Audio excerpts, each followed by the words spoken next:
Roll tape. Go. Did you hit the crowd yet?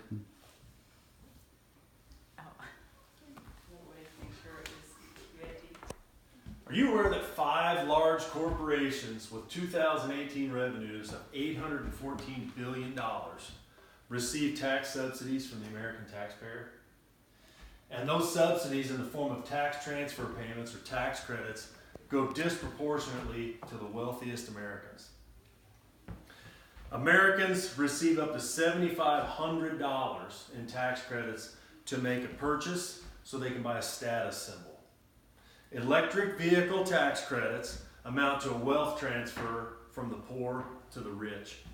Right now there are 2 bills in the U.S. Senate to either extend or even expand this unfair wealth transfer. However, there is one bill in the Senate that will end electric vehicle tax credits, charge EV drivers a yearly fee for highway maintenance, and make everyone pay their fair share. I'd like for you today to help me end this racket, stop corporate welfare, stop the poor paying for the rich to drive these status symbol vehicles. General Motors, Ford, Toyota, Nissan, and Chrysler had combined revenues last year of $814 billion, yet they were still eligible for $1.5 billion each for taxpayer subsidies for electric vehicles. Tesla, with 2018 revenues of $21.4 billion, is entirely dependent on these wealth transfers for sales.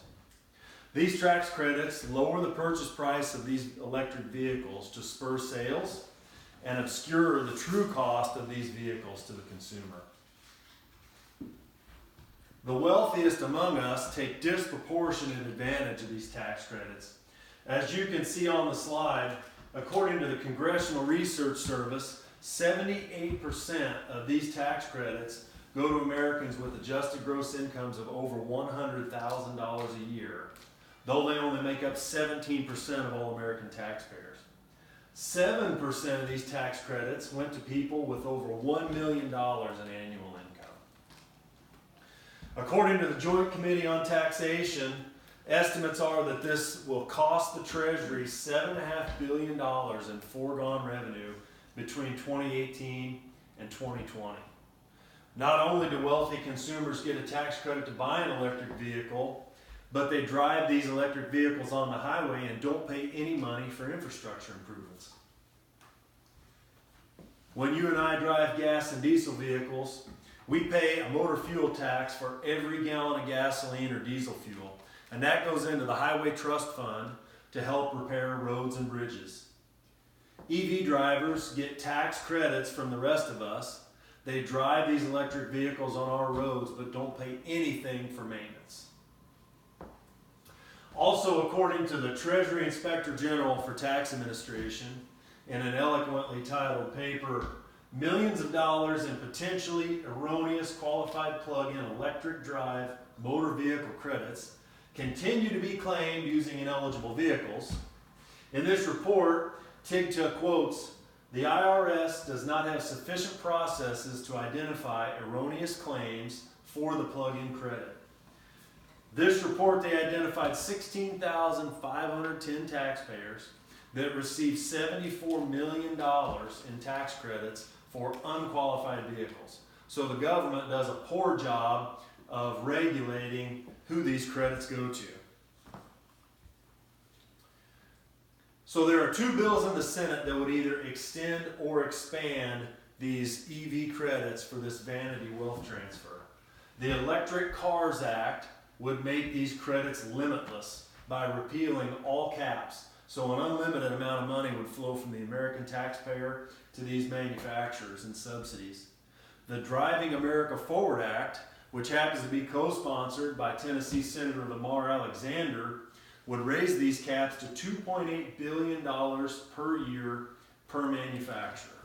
However, there's one bill in the Senate now, sponsored by Senator John Barrasso of Wyoming, titled the Fairness for Every Driver Act.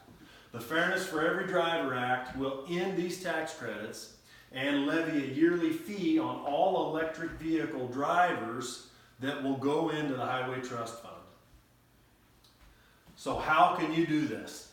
I have printed letters to both Tennessee Senator Marsha Blackburn and Tennessee Senator Lamar Alexander.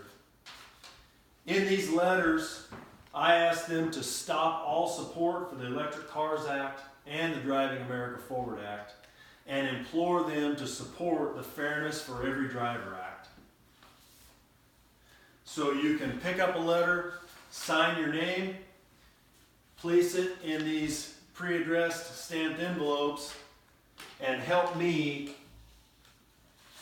end these unfair tax transfers. Picture of the letter on the screen there. So in summary, these electric vehicle credits amount to a tax transfer to the wealthy and large corporations at the expense of the less fortunate. Electric drivers don't need these subsidies, nor do they pay into the Highway Trust Fund.